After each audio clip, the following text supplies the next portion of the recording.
अस्सलाम वालेकुम दोस्तों रंधावा व्लॉग यूट्यूब चैनल ते खुश आमदीद। हाँ जी, उम्मीद करते जी तमाम दो ठीक ठाक होणगे।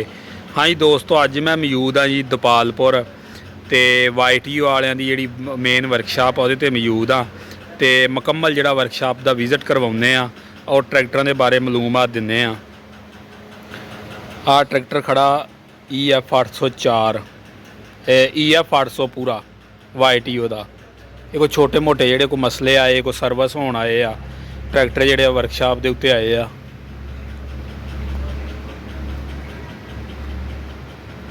एग्री मास्टर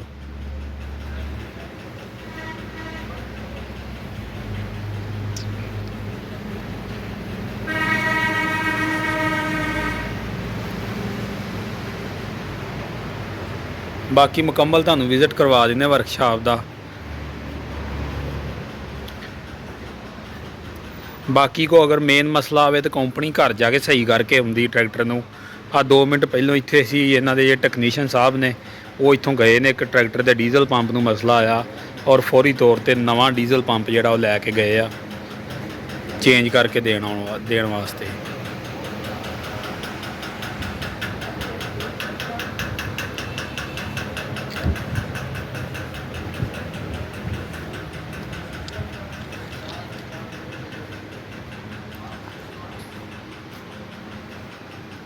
बाकी एक ट्रैक्टर ये ट्रैक्टर में कोई मसला आया, ये भी कंपनी जी रिपेयर करके देगी।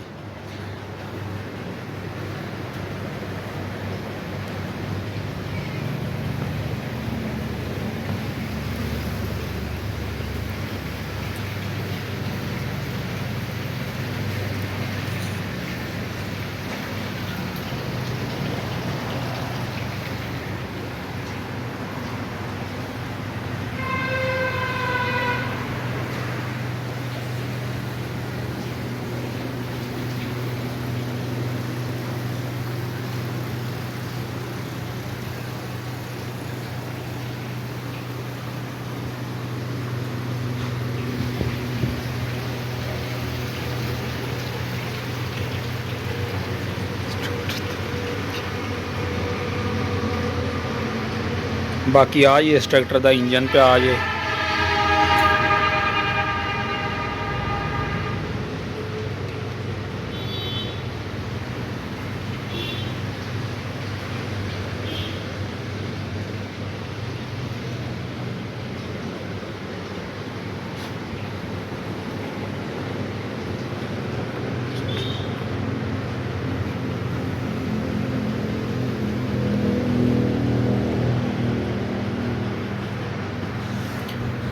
क्रैंक इस ट्रैक्टर के अंदर जी चलती है।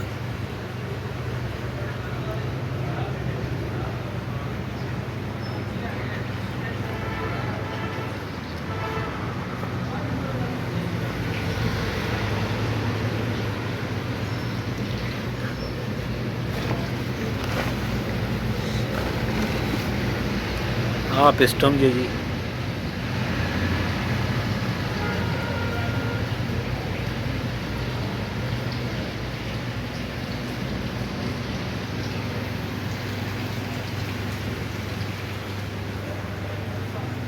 बाकी इस साइड ते छोटे ट्रैक्टर पे जे और इन्हां दे हल पे जे देख सकते जे 2 4 6 8 10 12 14 14 तो 3 17 फाड़े हल जे।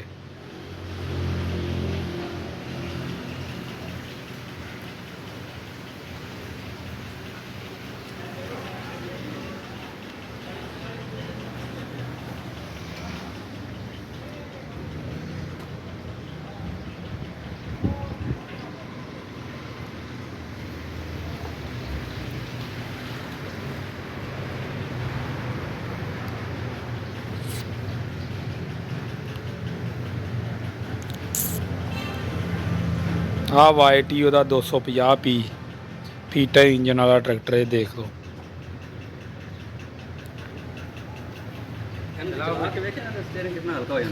हाँ जी